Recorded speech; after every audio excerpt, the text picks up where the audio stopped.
예배소서 1장 7절부터 12절 말씀 함께 나누도록 하겠습니다. 우리 찾으시면 자리 일어나셔서 우리 한 절씩 교독하도록 하겠습니다. 예배소서 1장 7절부터 12절의 말씀입니다. 제가 먼저 읽겠습니다. 우리는 그리스도 안에서 그의 은혜의 풍성함을 따라 그의 피로 말미암아 속량 곧 죄사함을 받았느니라.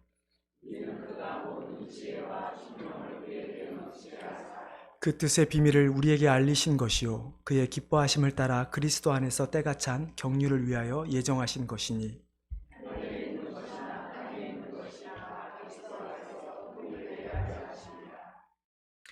모든 일을 그의 뜻대로 결정하사 결정대로 일하시는 이의 계획을 따라 우리가 예정을 입어 그 안에서 기업이 되었으니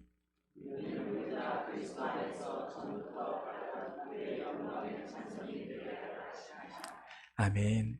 자리에 앉아주시기 바랍니다. 제가 한 번 더 기도하겠습니다. 하나님, 참으로 주의 사랑하는 백성들을 이 자리로 불러 모아주시고 또 예배 가운데 또 우리에게 한없는 은혜를 더하여 주시니 감사를 드립니다. 하나님, 이 시간 우리가 하나님의 말씀을 듣기를 원하오니 말씀을 통해서 위로를 받고 또 말씀을 통해서 힘을 얻어서 정말 우리에게 주신 사명을 잘 감당하는 주의 백성들과 교회 되게 하여 주시옵소서. 감사하며 예수님의 이름으로 기도드리옵나이다. 예배소서를 지금 계속 살펴보고 있는데요. 오늘은 세 번째 시간입니다. 그래서 성자 하나님이 이루신 구원이라고 하는 제목으로 말씀을 나눌 텐데요. 예배소 교회에 무슨 문제가 있었다고 말씀을 드렸죠? 내적으로는 율법과 은혜 사이에 어떤 신학적 갈등, 그리고 유대인과 이방인 사이에 인종적 갈등이 있었고요. 외적으로는 율법주의 혹은 영지주의라고 하는 이단, 그리고 아테미 신전이 있어서 우상 숭배라고 하는 그런 문제에 그들은 놓여 있었습니다. 어떻게 보면 지금 우리가 사는 이 시대에도 이런 비슷한 종류의 문제들은 참 많이 있는 것 같습니다. 우리 교회 안에도 여러 가지 의견들이 나뉘어질 수 있고요. 다양한 사람들이 모여있기 때문에 교회 밖에서는 또 여전히 우리를 공격하는 수많은 이단들이 있습니다. 하나님께서 바울을 통해서 예배소 교회 편지를 한 것이지만 그러나 단순히 예배소에 있는 문제만이 아니라 그 문제들은 지금 여전히 우리 가운데도 존재하고 있고 그렇기 때문에 이 말씀은 여전히 우리에게도 해당된다라는 그런 이야기죠. 이런 교회 안에 있었던 분열의 문제 때문에 바울은 이 예배소서라는 편지를 쓰게 되었고 이 회람용 편지를 통해서 그 지역에 있었던 많은 교회들에게 과연 교회가 무엇이냐, 어떻게 교회가 이루어졌느냐라고 하는 문제를 잘 다뤄서 편지를 보냈습니다. 특별히 교회에 대해서 이야기하면서 가장 바울이 강조하는 것이 하나됨이라는 것이죠. 하나됨. 어떻게 너희가 교회가 되었고 어떻게 교회 안에서 하나가 되어야 되는가. 더 나아가 가족이라고 하는 공동체, 작은 공동체 안에서 남편과 아내가 그리고 부모와 자식들이 어떻게 하나가 되어야 되는가. 그리고 세상에 나가서는 어떻게 해야 되는 이런 많은 문제들을 예배소서 편지를 통해서 바울은 예배소 교회뿐만 아니라 우리에게도 말씀하고 있습니다. 우리 죄인인 우리가 인간이 하나가 되어서 하나님의 교회가 될 수 있는 가장 중요한 이유에 대해서 실은 우리가 오늘 본문 실은 다음 주까지 해당되는 예배소 1장 3절부터 14절에서 설명하고 있죠. 하나님께서 우리를 부르셔서 하나가 되어 교회로 세우신 것은 그 모든 것이 하나님의 전적인 계획이고 하나님께서 전적으로 그것을 이루셨다라고 하는 말씀이죠. 그래서 사도 바울은 3절에서 그렇게 하나님께서 우리 인간을 위해서 구원하신 그것을 신령한 복이라고 이야기를 합니다. 그 신령한 복을 3일차 하나님께서 어떻게 우리에게 주셨는가를 이야기하고 있는 것이 이 에베소서 1장 3절부터 14절에 대한 이야기죠. 우리가 그래서 지난주에는 3절부터 6절을 통해서 성부 하나님께서 우리에게 어떻게 하셨는가를 살펴보았습니다. 많은 이야기를 했지만 한 가지만 굳이 이야기한다면 하나님께서 우리 인간을 택하신 것은 창세 전에, 즉 우리 인간을 만드시기 전부터 지금 이 자리에 있는 우리들을 택하여 주셨다는 이야기입니다. 그렇기 때문에 그 창세전에 택하였다라는 이 말씀에서 우리가 알아야 되는 것은 결코 우리가 구원을 받은 것, 우리가 이 자리에 있는 것, 그 모든 것은 우리의 행위가 아니라 오직 하나님의 은혜밖에 없다라는 이야기죠. 그리고 두 번째로 중요한 것은 그렇게 하나님께서 우리에게 신령한 복을 주시길 원하시는데 그 신령한 복을 받기 위한 유일한 방법이 뭐라고 했죠? 예수 그리스도. 하나님은 예수 그리스도 한 분, 오직 그 이름만을 우리에게 주셨다고 말씀을 하셨습니다. 그러면 왜 하나님은 우리를 통해 구원하셨을까? 그래서 6절의 말씀처럼 하나님의 은혜의 영광을 찬미, 즉 찬송하게 하려는 것이다 라고 말씀하고 있죠. 다시 한번 신령한 복에서 간단히 정의를 해본다면 신령한 복이라는 것은 우리의 구원의 문제인데 그 구원을 하나님께서 창세 전부터 영원토록 우리에게 그 구원을 이루어 주신다는 것이고 그것이 예수 그리스도를 통해서만 우리에게 주시고 그것은 우리로 하여금 하나님을 찬송하게 하려는 것이다. 그렇기 때문에 우리가 하나님께 예배드리는 것, 우리가 하나님을 찬양하는 것 이것조차도 바로 하나님께서 우리에게 주신 복인 것이지 그저 우리가 하나님께 해야 될 의무로만 생각해서는 안 되는 이유인 것입니다. 그렇다면 오늘은 우리 인간을 구속하기 위해서 성자 하나님이신 예수 그리스도께서 무엇을 하셨는가? 그 일들에 대해서 오늘 우리는 함께 살펴보도록 하겠습니다. 첫 번째는 성자 하나님께서 우리를 위해 피를 흘려 주셨습니다. 당연한 이야기죠. 우리가 어떻게 구원을 받았습니까? 예수 그리스도를 말미암아 구원을 받았습니다. 우리가 세상에 어떤 이들이 우리에게 와서 예수 그리스도 외에 다른 것이 있다 한들 우리에게는 오직 예수 그리스도 한 분밖에 없다는 것이죠. 여러분 예배석 교회를 한번 생각해 보십시오. 아까도 제가 말씀을 드렸듯이 예배석 교회에 했던 수많은 문제들, 특별히 하나님으로부터 자신들이 택함을 받은 구원받은 백성이라고 하는 그 모습 속에서 바울이 전한 예수 그리스도만을 믿는 것이 아니라 그들에게 있어서 무엇이 있었습니까? 여전히 유대인들에게는 율법이 있었습니다. 여전히 그들에게는 할례라고 하는 제도가 있었습니다. 할례를 받고 율법을 지켜야만 진정한 하나님의 백성이 될 수 있다라고 그들은 생각을 했습니다. 그러니까 예수 그리스도로 구원을 받았지만 아직 그 상태가 온전한 하나님의 백성이 아니라는 이야기였죠. 그래서 그 이후에 예수 그리스도를 믿은 이후에 할례를 받아야 비로소 하나님의 백성이 될 수 있다라고 이야기를 한 것입니다. 이에 대해서 바울이 이야기하는 것이 절대 그렇지 않다. 우리가 구원을 받은 것, 너희가 지금 이렇게 모여 앉아있는 오로지 이유 하나는 예수 그리스도 한 분밖에 없다라는 말씀입니다. 그렇기 때문에 우리는 7절의 말씀처럼 예수 그리스도께서 우리를 위하여 피를 흘려 죽으심으로 말미암아 속량, 곧 죄 사함을 하셨다라는 그 의미를 우리는 좀 깊게 생각해 보아야 합니다. 특히나 지금 이제 사순절을 우리가 지내고 있으면서 이제 3월 말이 되면 고난주간을 거쳐 부활절을 맞이하게 되는데요. 우리가 이 기간에 가장 많이 묵상을 해야 할 것이 바로 이 예수 그리스도의 피 흘림입니다. 너무나 우리가 잘 아는 부분이죠. 하지만 그럼에도 불구하고 이것은 매번 강조해도 지나치지 않는 그런 부분입니다. 하나님께서 독생자 아들을 이 땅에 보내셔서 피 흘려 죽게 하심으로 우리를 구원하셨다라는 이 말씀에 우리는 생각을 해야 되죠. 왜 예수님께서 피를 흘리셔야 되는가? 왜 전능하신 하나님은 꼭 누군가의 피를 요구하셔야만 하는가? 왜 그걸 위해서 굳이 스스로 이 땅에 오셔서 죽으셔야만 하는가? 아마 이것에 대해서는 제가 그동안 설교나 성경국에서 참 많이 말씀을 드렸던 것 같습니다. 하지만 한 번 더 그래도 간단하게 우리가 좀 살펴보기를 원합니다. 하나님께서 독생자 예수 그리스도의 피를 요구한 것은 하나님께서 스스로 말씀하신 것을 지키기 위함입니다. 구약에서 하나님께서 이스라엘 백성들을 택하시고 그들이 죄를 지을 때마다 용서의 방법으로 주신 것이 제도입니다. 여러분 제사 제도에 대해서도 우리가 좀 오해하지 말아야 할 것은 제사를 드려야 죄 용서를 받고 죄 용서를 드려야 하나님의 백성 안에서 쫓겨나지 않는다라는 이야기가 결코 아닙니다. 하나님께서 이미 이스라엘 백성들을 택하셨기 때문에 비록 그들이 죄를 짓는다 하더라도 하나님은 그들을 끝까지 인도해 가시죠. 그것이 지금 우리에게 주시는 구원의 교훈이기도 한 것입니다. 구약을 보면 죄사함에 대한 제사는 두 가지가 있습니다. 하나는 속죄제라고 하는 것이 있고요. 또 하나는 속건제라고 하는 것이 있습니다.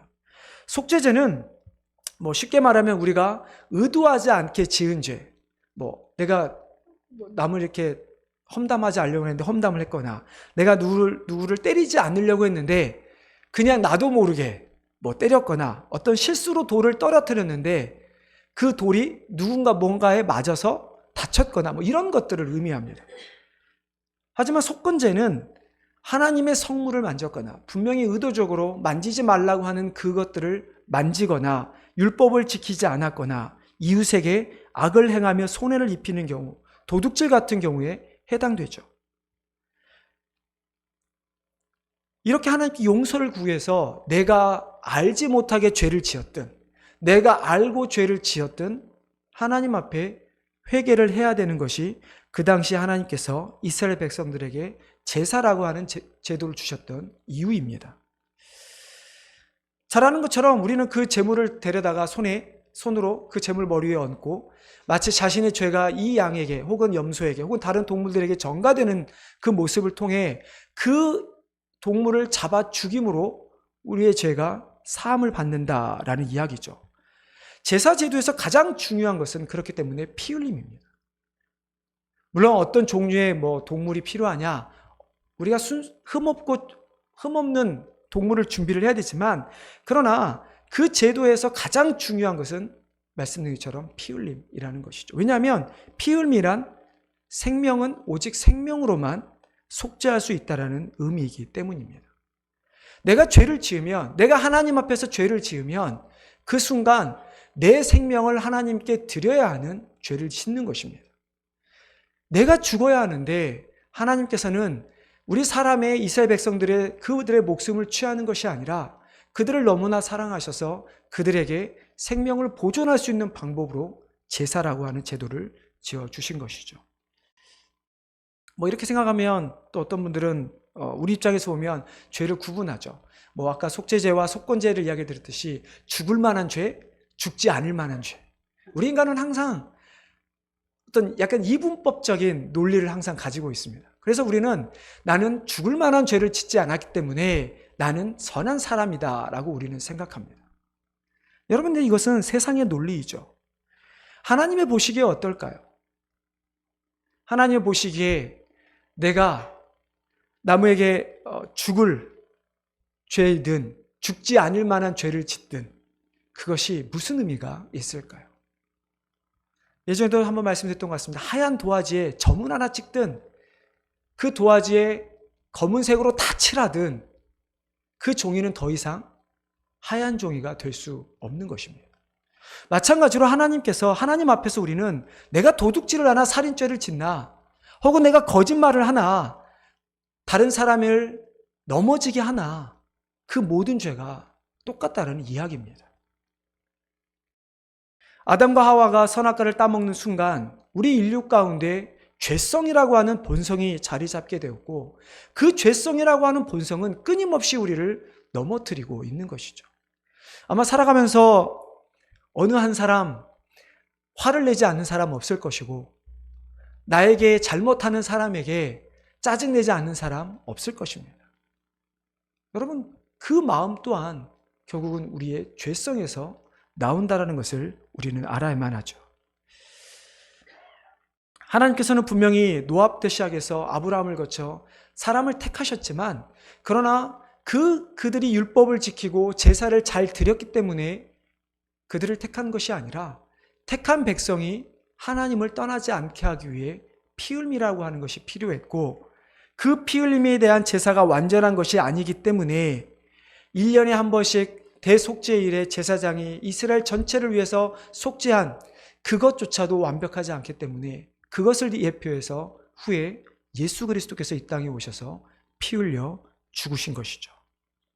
그렇기 때문에 구약의 제사는 불완전한 것이고 단지 예수 그리스도의 십자가의 피 흘림을 예표하고 있는 것입니다. 오직 예수 그리스도만이 모든 구약의 제사를 종결할 수 있는 분이십니다. 왜 그렇습니까? 예수님만이 유일하게 죄가 없기 때문입니다. 죄가 없는 사람이, 죄가 없는 분만이 죄 있는 사람을 용서할 수 있습니다. 그런 의미에서 우리는 우리 자신도 하나님 앞에 용서를 구할 수 없고 우리가 다른 사람을 위해 죄를 대신 질 수도 없다라는 이야기죠. 그래서 사도 바울은 로마서 6장에 보면 이렇게 이야기합니다. 만일 우리가 그리스도와 함께 죽었으면 또한 그와 함께 살 줄을 믿노니 이는 그리스도께서 죽은 자 가운데서 사셨음에 다시 죽지 아니하시고 사망이 다시 그를 주장하지 못할 줄을 압니로다. 그의 죽으심은 죄에 대하여 단번에 죽으시며 그의 살으심은 하나님께 대하여 살으심이니 이와 같이 너희도 너희 자신을 죄에 대하여는 죽은 자요 그리스도 예수 안에서 하나님을 대하여는 산 자로 여길지어다.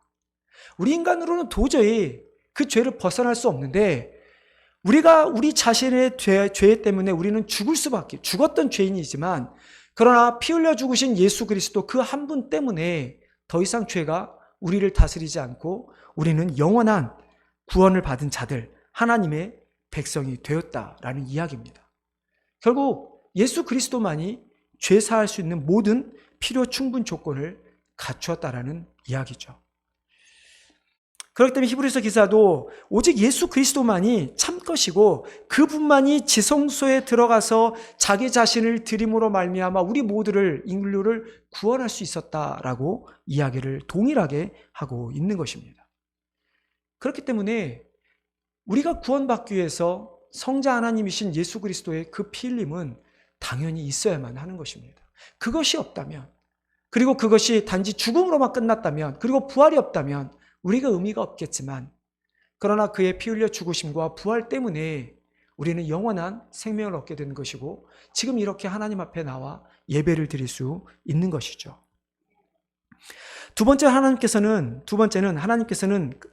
하나님 앞에서 예정하신 하나님의 그 모든 계획들을 오직 성자 하나님이신 예수 그리스도를 통해서만 우리에게 알려주신다 말씀하고 있습니다. 여러분 8절 9절 말씀 우리가 다시 한번 같이 읽어보겠습니다. 8절 9절입니다. 이는 그가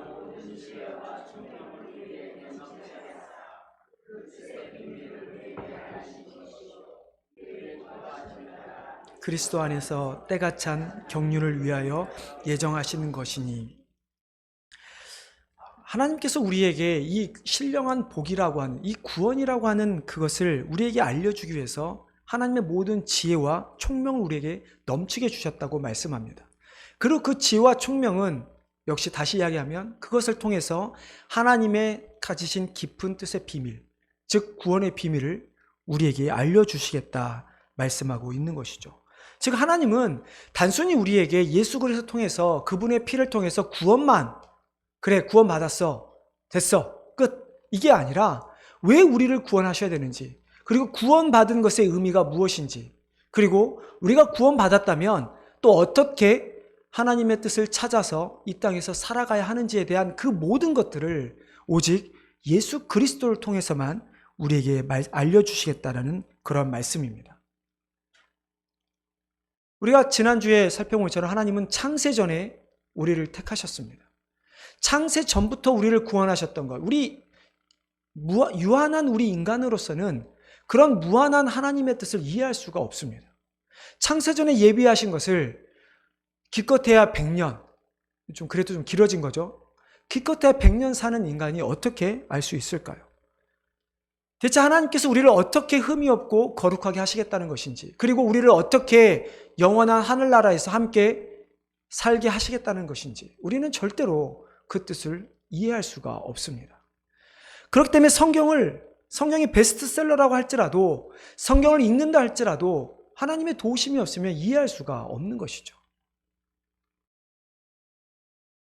하나님께서 우리를 그리스도 안에서 거룩하고 흠이 없게 하셨다. 하나님께서 그리스도 안에서 우리에게 모든 것을 알게 하셨다.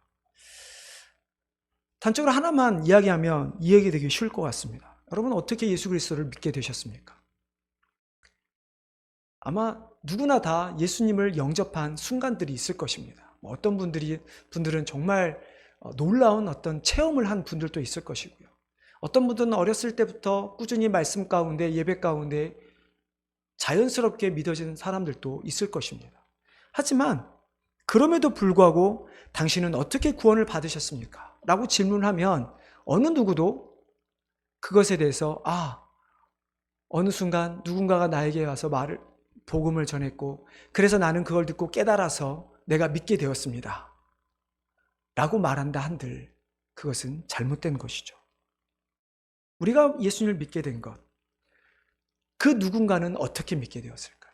그 누군가의 누군가는, 즉 우리가 구원받은 것은 이미 하나님께서 우리를 구원하시려 작정하셨기 때문에 그 가운데, 하나님의 섭리 가운데 우리가 구원을 받은 것이고 누군가를 통해서 복음을 들은 것이지, 결코 누군가가 나를 구원한 것도, 내가 믿어서 나를 구원한 것도 결코 아니라는 이야기죠.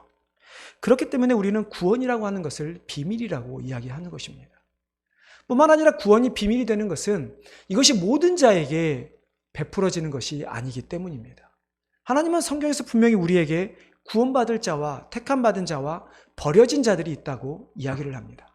버려진 자들은 아무리 우리가 복음을 전한다 한들 그들은 복음을 깨달을 수가 없습니다. 그들은 구원을 받을 수가 없다라는 이야기죠. 그렇기 때문에 이 구원이라고 하는 비밀은 당연히 모든 이에게 감춰질 수밖에 없는 것이고, 그렇기 때문에 예수 그리스도 통해서 구원을 받는 우리들은 예수 그리스도 통해서만 이 비밀을 이해할 수가 있게 되는 것이죠. 그래서 우리가 아까 읽은 것처럼 9절의 말씀처럼 하나님의 그 비밀은 우리에게 그리스도 통해서 알리신 것이요 그의 기뻐하심을 따라 그리스도 안에서 때가 찬 경륜을 위하여 예정하셨다라고 역시 우리에게 말씀하고 있는 것입니다. 어느 순간 때가 차면 자연스럽게 알게 되는 것이 아니라 하나님의 예정 가운데 하나님의 뜻이라고 하는 어느 시점에 우리는 예수를 믿게 된 것이고, 그런 우리는 언젠가 또 하나님의 시점인 예수님이 재림하실 그때에 우리는 영원한 천국에, 그래서 하나님과 함께 영원히 살게 된다라는 말씀인 것이죠. 마지막 세 번째는 성자 하나님을 통해서만 구원이 완성됩니다. 여러분, 구원의 완성이라고 해서 조금 오해하실지도 모르겠습니다. 구원을 받으면 받았지 구원의 완성이라는 것이 무엇일까? 하나님께서 예수 그리스도를 통해서 구원을 완성하신다라고 하는 그 큰 그림은 우리가 구원을 받아서 천국에 가서 영원히 하나님과 함께 사는 것, 우리 인간의 입장에서 보면 그것이 구원의 완성일 수 있습니다. 하지만 하나님의 입장에서 구원의 완성은 단순히 우리 인간만 구원받고 끝나는 것이 아닙니다. 우리 아담과 하와라는 인간의 죄 때문에 모든 피조세계가 망쳐진 그 피조세계가 다시 회복되는 것을 의미하는 것이죠. 여러분, 회복이라는 것이 무엇입니까? 회복은 단절된 관계가 개선되는 것이라고 말씀을 드렸습니다. 그러면 그 회복은 우리가 성경 하나님의 뜻대로 이야기한다면, 오늘 에베소서에 나오는 이 말씀대로 한다면 하나님께서 창세전에 창조의 목적대로 우리를 만드신 인간뿐만 아니라 피조물들이 깨어진 하나님의 관계를 다시 회복함으로 말미암아 원래의 목적대로 하나님 앞에 하나님을 찬양하는 것, 그것이 진정한 회복이죠. 그래서 이 회복은 단순히 인간만을 위한 것이 결코 아닙니다. 죄인인 인간만 용서받고 구원받고 천국 가는 것이 아니라 이 땅에 있는 모든 것이 다 하나님 앞에 새롭게 되는 것. 여러분, 10절 말씀 한번 보실까요? 10절 말씀 보면 하늘에 있는 것이나 땅에 있는 것이 다 그리스도 안에서 통일되게 하려 하심이라. 구원의 완성은 하늘에 있는 것이나 땅에 있는 것이나, 즉 인간만이 아닌 이 세상의 모든 것이 그리스도 안에서 통일, 하나가 되는 것, 그것이 구원의 완성입니다. 여러분, 구원의 완성이란 말은 그래서 다른 말로 하면 예수님의 재림의 때라고 이해할 수 있습니다. 예수님이 재림하시는 그날 우리 인간도 더 이상 죄악 가운데 사단의 노예에 놓여 있지 않을 것이고, 이 세상도 이런 자연재해나 수많은 어떤 어려움들이 일어나는 것이 아니라 정말 하나님께서 이 세상을 창조하셨을 때 완전했던 그 시대대로 돌이켜 회복되는 것이 바로 구원의 완성이죠. 그래서 바울은 골로새서에서 똑같은 이야기를 합니다. 그의 십자가의 피로 화평을 이루사 만물, 그 땅에 있는 것들이나 하늘에 있는 것들을 그로 말미암아 자기와 화목해 되기를 기뻐하심이라. 하나님은 여전히 우리와 함께하기를 기뻐하신다는 것이죠. 그저 우리를 어떤 작은 미개물로 여겨서, 그래, 내가 너 구원해 줄게, 그냥 니네끼리 잘 살아봐, 그냥 이렇게 관찰하시면서 즐거워하신다는 게 아니라 우리와 함께 화목하게 지내기를 기뻐하신다라는 이야기인 것입니다. 사도 요한은 그 세상에서 어떻게 이야기합니까? 계시록에서 새 하늘과 새 땅이라고 이야기를 합니다. 새 예루살렘이라고 이야기를 합니다. 하늘과 처음 땅이 없어졌고 바다도 다시 있지 아니하고 하늘에 거룩한 새 예루살렘이 세워져서 우리가 영원토록 그 땅에서 함께 살리라는 그 모습, 그것이 바로 구원의 완성의 모습이죠. 결국 우리가 살고 있는 이 세상이 끝이 아니라는 이야기입니다. 더 이상 눈물도 아픔이 없고 애통이 없는 영원한 기쁨과 평안이 있는 영원한 생명샘이 흐르는 그곳에서 우리는 하나님과 함께 살아가는 것. 그것이 하나님께서 예수 그리스도를 통해서 완성하신 구원의 모습인 것이죠. 여러분 생각해 보십시오. 구원을 받았는데 천국에 갔는데 아무것도 없다고 생각해 보십시오. 그리고 그냥 그렇게 영원토록 산다고 생각해 보십시오. 여러분 그게 기쁠까요? 하나님은 자기와 함께 우리 인간에게 필요한 모든 것을 회복하셔서 정말 하나님과 기쁘게 살아가는 그 모습, 그 천국의 모습. 그래서 사도 요한이 아까 말씀드린 것처럼 그런 환상을 기록하여서 우리에게 알려주고 있는 것이죠. 말씀을 맺겠습니다. 그리스도께서 우리를 위해 피 흘려 죽으심, 우리의 구세주가 되시고 그로 말미암아 우리에게 하나님의 비밀을 알려주신 것, 그것은 무엇일까요? 그 이유가 무엇일까요? 그건 역시 지난주에 나눴던 말씀과 동일합니다. 우리 마지막으로 11절, 12절 말씀 한번 다시 같이 읽어보도록 하겠습니다. 모든 일을 그 마음에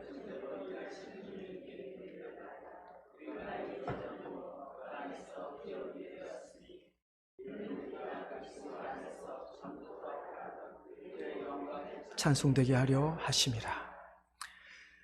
다음 주도 말씀드리겠지만 성부 하나님, 성자 하나님, 성령 하나님이 하시는 일을 마지막에 항상 이 말씀이 기록되어 있습니다. 지난주에 살펴봤던 말씀 중 6절에도 똑같은 있죠. 그의 은혜의 영광을 찬송하게 하려는 것이라.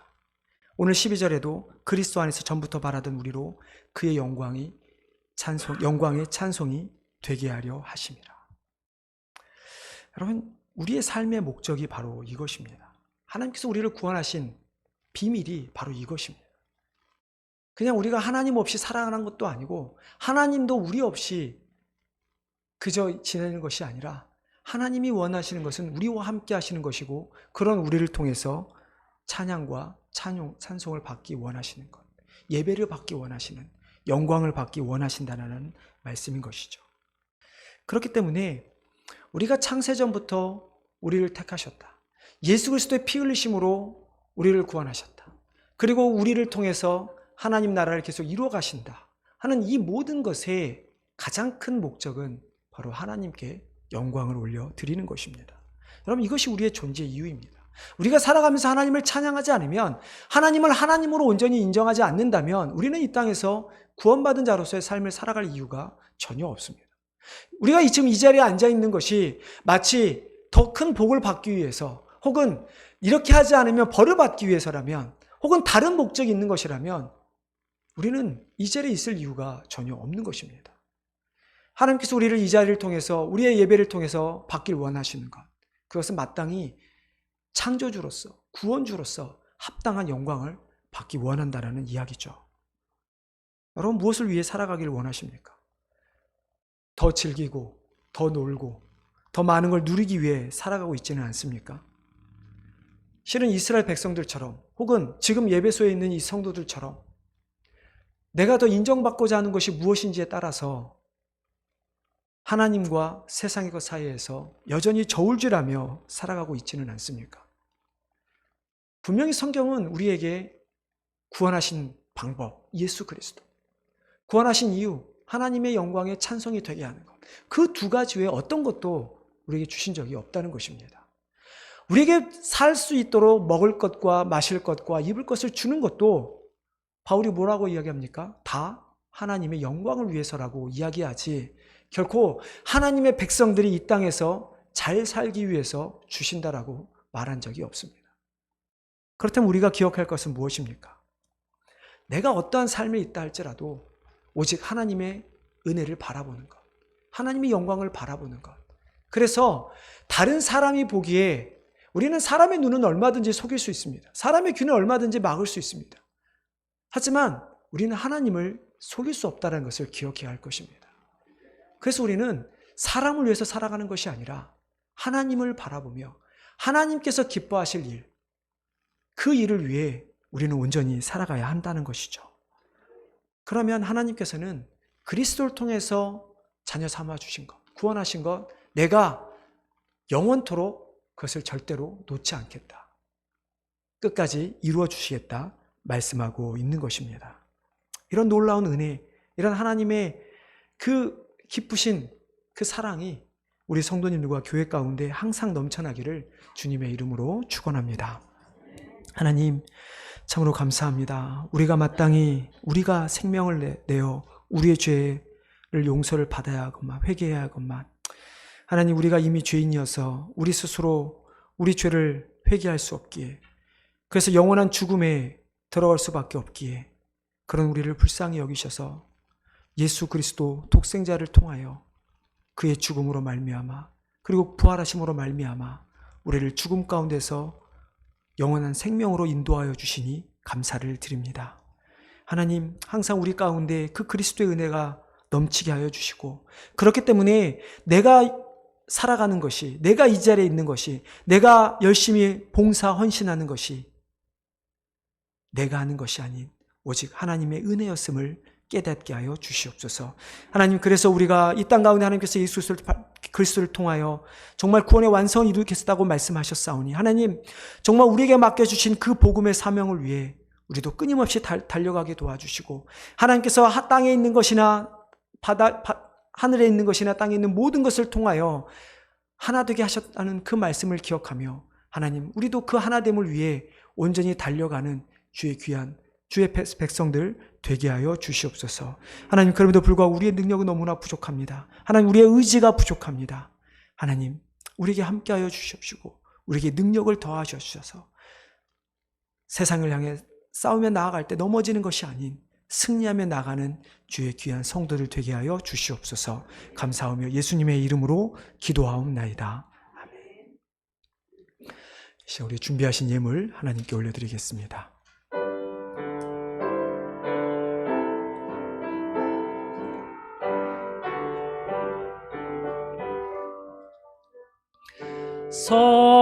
성자의 귀한 몸 날 위하여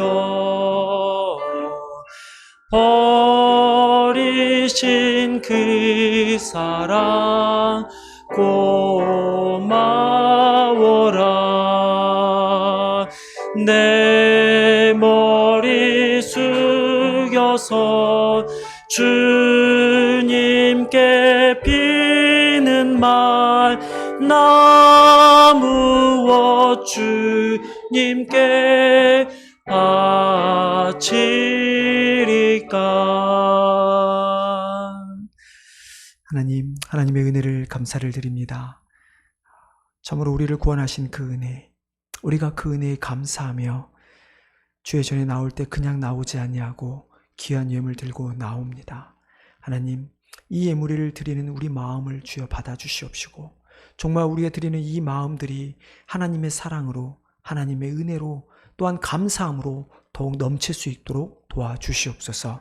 하나님, 참으로 우리 예물이 쓰여지는 곳에 하나님의 은혜가 더 넘쳐나기를 원합니다. 하나님을 알지 못하는 자들이 하나님을 알게 하여 주시고, 또 병으로 또 여러 가지 고통에 있는 자들이 노임을 받게 하여 주시고, 정말 교회들이 또 선교사들이 주의 복음을 전할 때 귀하게 쓰임받을 수 있도록 은혜 내려 주시옵소서. 감사하며 예수님의 이름으로 기도하옵나이다.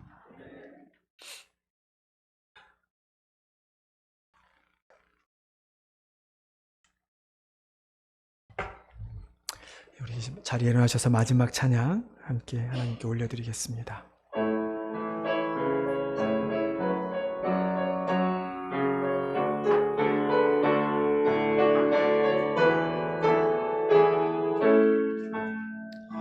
우리 보좌 앞에 모였네.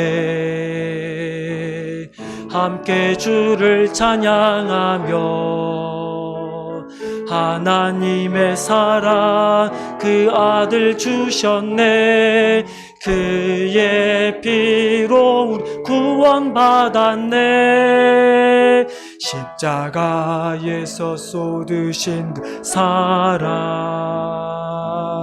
강같이 온 땅에 흘러 각 나라와 족속 백성 방언에서 구원받고 주 경배드리네.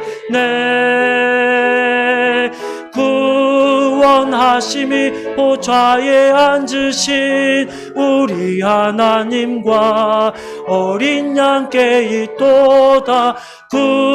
구원하심이 보좌에 앉으신 우리 하나님과 어린 양께 있도다. 우리 한번 말씀을 기억하면서 우리 한번 동성으로 기도하며 나가겠습니다. 하나님께서 창세전부터 우리를 택하여 주신 것도 감사할진데 우리에게 어떤 것 하나 요구하지 아니하시고 우리의 생명을 요구하지 아니하시고 자신의 생명으로 우리를 구원하신 그 하나님, 우리를 위해 피 흘려 죽으신 그 예수 그리스도의 그 사랑을 이 시간 한번 우리가 간절히 기억하며 고백하기를 원합니다.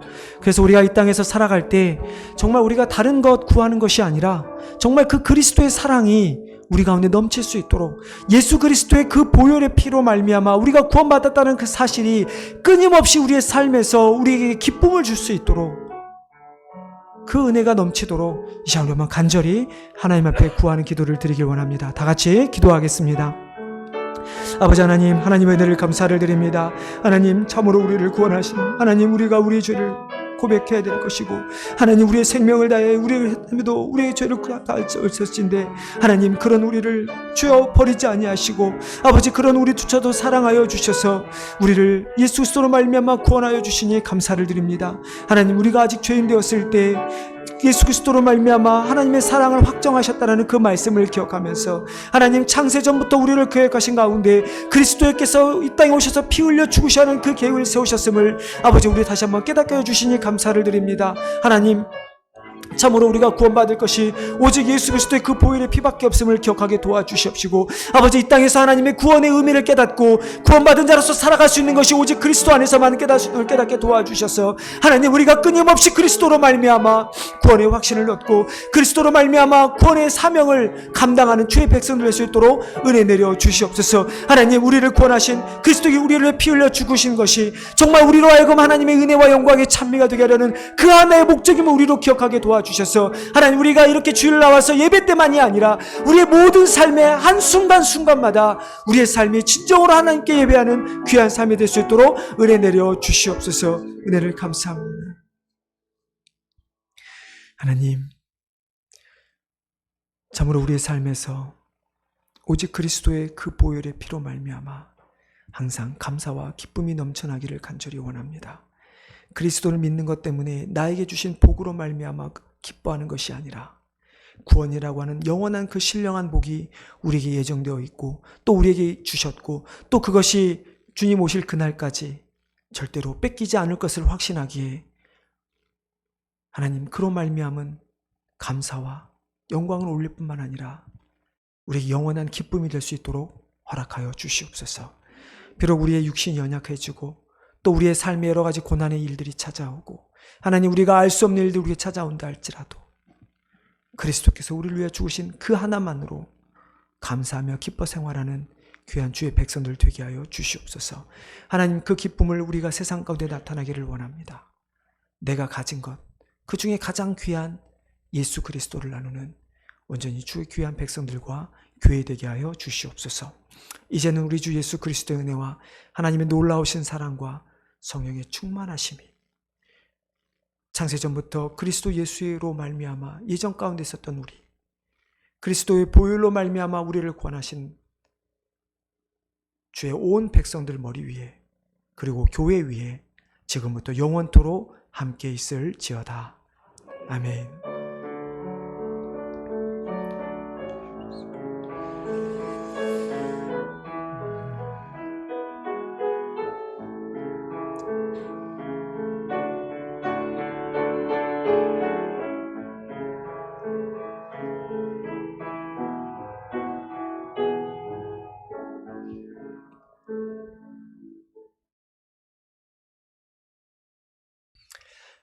자리에 앉아 주십시오. 교회 오신 우리 성도 주님 환영합니다. 3월 금요기도회가 돌아오는 금요일 저녁 8시에 있습니다. 많이들 오셔서 함께 찬양하고 또 기도하는 시간 됐으면 좋겠습니다. 신방 중에 있습니다. 신방을 지금 당장 받지 않더라도 신방 받는 가정들을 위해서 또 온 교회가 이번 신방을 통해서 조금은 서로 위로하고 또 같이 기도할 수 있는 시간 되게 해달라고 기도해 주시기를 바랍니다. 바울 선교회 모임이 오늘 점심 친교 후에 본당에서 있겠습니다. 그리고 다음 주에는 구역장 모임이 있습니다. 우리 구역장님들 꼭 기억해 주시기를 바랍니다. 네, 예배 마쳤습니다. 그리고 오늘 어저께가 저희가 대보름이었던 것 같습니다. 그래서 우리 어제 아니었나요? 어제 대보름. 그러니까 토요일이 대보름. 어찌됐든 대보름을 맞이해서 우리 루디아 여성교회에서 오늘 그 보름 음식을 준비하셨다고 합니다. 그래서 너무 감사하고요. 그렇기 때문에 자동적으로 끝나고 뒷정리는 우리 바울에서 그래서 뒷정리를 하시고 꼭 회의를 해주시기를 부탁드리겠습니다. 네, 감사합니다. 한 주간 평안하시기 바랍니다.